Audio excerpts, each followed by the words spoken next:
भी मिमिक्री की थी राहुल गांधी की, उनके खिलाफ भी कार्रवाई होनी चाहिए। जब नौजवान सड़क पे उतरता है, सरकार की ईंट से ईंट बजाने का काम करता है। बेरोजगारी, विकास कुछ नहीं है। हर आदमी पर टैक्स लगाने का काम कर रही है। शर्ट उतार के हम उनकी आंख खोलना चाहते हैं। बीजेपी की सरकार है, उसने इतनी तानाशाही मचा रखी है, हमने कहा सोच किया है, उस पर भी आपको टैक्स देना पड़ेगा। समाजवादी पार्टी के तमाम कार्यकर्ता आज गाजियाबाद के कलेक्ट्रेट पर पहुंचे हैं और विरोध प्रदर्शन कर रहे हैं। बातचीत करने के लिए हमारे साथ मौजूद है, बातचीत करेंगे।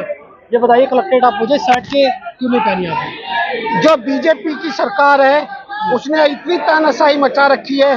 किसान विरोधी काम कर रही है, नौजवान विरोधी काम कर रही है, महिला विरोधी काम कर रही है। इनके सांसद, एक दानिश-अली सांसद को अपशब्द बोलता है, कटुआ बोलता है, मुल्ला बोलता है, आतंकवादी बताता है, उसको निलंबित की बजाय उसको सम्मान देने का काम करती है।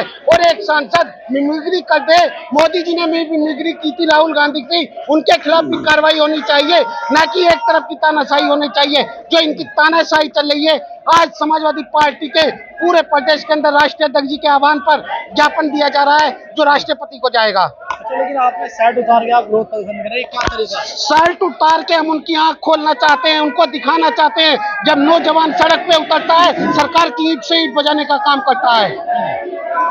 अच्छा, ज्ञापन आपने दिया, क्या आश्वासन दिया आप लोगों को? क्या अभी हम ज्ञापन देने जा रहे हैं, सिटी मजिस्ट्रेट आए हैं ज्ञापन लेने के लिए। उसके बाद हमारी क्या मांग मानी जाती है, उसके बाद आगे की कार्रवाई बताई जाएगी। ज्ञापन देने आप लोग आए हैं, विरोध प्रदर्शन कर रहे हैं, क्या है विरोध? सीधा सीधा सरकार से है। सरकार अपने अहम के सामने, अपने दम्भ के सामने आम जन को, इस भारत के नागरिकों को कुछ नहीं समझ रही है।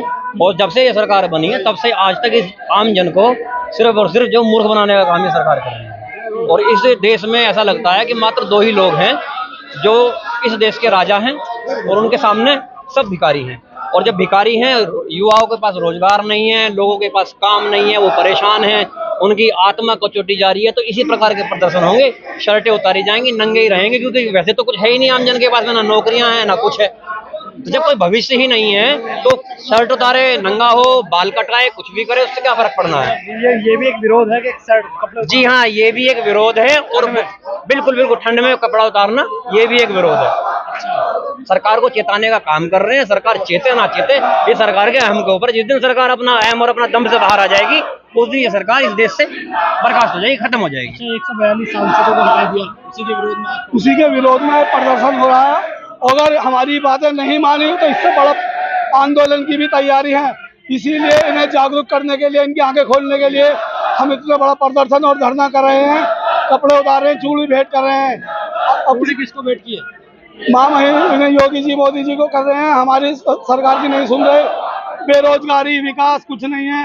हिंदू मुस्लिम धर्म के नाम पर देश को लड़ाया जा रहा है। बेरोजगारी कहाँ है और हम कहाँ पहुँच गए हैं, इस चीज से कोई मतलब नहीं है। क्या आपने डीएम साहब को चूड़ी देकर आगे? अभी नहीं, उसका प्रदर्शन करने हैं, उसका धरना प्रदर्शन कर रहे हैं। अपनी मांगे मानने के लिए हम सब कुछ करने के लिए तैयार हैं। बताया कि चूड़ी भी लेकर आए हैं। महिलाओं ने सरकार को आज चूड़ी दिखाने का काम किया है, और उनको पोस्ट के द्वारा सरकार को देने का काम करेंगे। आप याद करिए, जब बीजेपी विपक्ष में होती थी, सिलेंडर, डीजल, पेट्रोल पे अगर 1 रुपये 50 पैसे बढ़ जाते थे, तो ये कांग्रेस सरकार को चूड़ियां भेंट करने का काम करती थी। आज मैं जानना चाहता हूँ, वो स्मृति ईरानी कहाँ है? जहाँ सिलेंडर 400 का मिलता था, आज 1100 रुपए का मिल रहा है। डीजल पेट्रोल 60-65 रुपए होता था, आज 90 रुपए पार है। तो कहाँ है स्मृति ईरानी? सरकार के लोग कहाँ हैं? आज ये केवल हर आदमी पर टैक्स लगाने का काम कर रही है। और मैं बता देना चाहता हूँ, आने वाले समय में अगर हो सका तो ये आपकी आने जाने पर भी पाबंदी लगा देंगे कि आपने कहाँ सोच किया है, उस पर भी आपको टैक्स देना पड़ेगा। विरोध प्रदर्शन कर रहे हैं, कलेक्ट्रेट पहुंचे हैं, फिर क्या रहेगा अगला कदम समाजवादी पार्टी का? जो माननीय राष्ट्रीय अध्यक्ष श्री अखिलेश यादव जी का आह्वान होगा, उस पर हम प्रदर्शन करने का काम करेंगे। माननीय राष्ट्रीय अध्यक्ष जी के आदेश पे गाजियाबाद जिला से महानगर और जिलाध्यक्ष के नेतृत्व में विरोध प्रदर्शन किया गया है, और उनके अगले आदेश का हम लोग इंतजार कर रहे हैं। इससे बड़ा विरोध जो हम लोग रोड पर करेंगे, बस अध्यक्ष महोदय जी का इंतजार है। तो साफ तौर पर ये तमाम कार्यकर्ता है जो समाजवादी पार्टी के समाजवादी पार्टी के जो कार्यकर्ता है वो डीएम ऑफिस पर बैठे हुए हैं और ये विरोध प्रदर्शन कर रहे हैं कि जिस तरह से संसद के अंदर से 142 सांसदों को हटाया है उनको वापस किया जाए। और ना इसी तरह से जो समाजवादी पार्टी के लोग हैं वो विरोध प्रदर्शन, कुछ महिलाएं हमारे साथ, इनसे बातचीत करेंगे।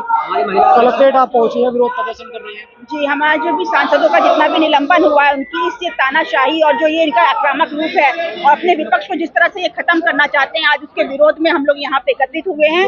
अगर हमारी मांगे नहीं मानी गई तो ये जो धरना है ये बहुत आक्रामक होगा और इससे भी ज्यादा बढ़कर होगा, लेकिन इनको ये हमारी मांगे वापस लेनी पड़ेगी। जितने भी सांसद इन्होंने निलंबित किए हैं उनको वापस लेना पड़ेगा, यही हमारी सबसे पहले मांग है। तो साफ तौर पर जो समाजवादी पार्टी के तमाम कार्यकर्ता हैं उनका ये कहना है कि जिस तरह से जो सांसद से जो सांसद है उनको हटाया, उनको सरकार को वापस लेना पड़ेगा। अगर सरकार वापस नहीं लेगी तो जगह जगह पर विरोध प्रदर्शन देखने के लिए मिलेगा। सोनू खान, जनहित टाइम्स, गाजियाबाद।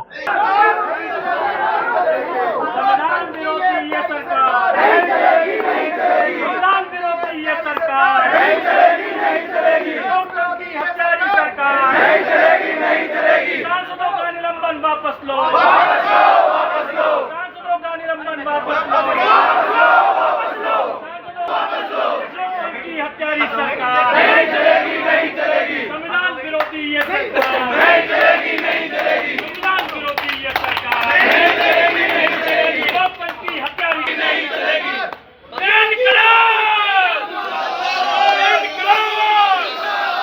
समाजवादी पार्टी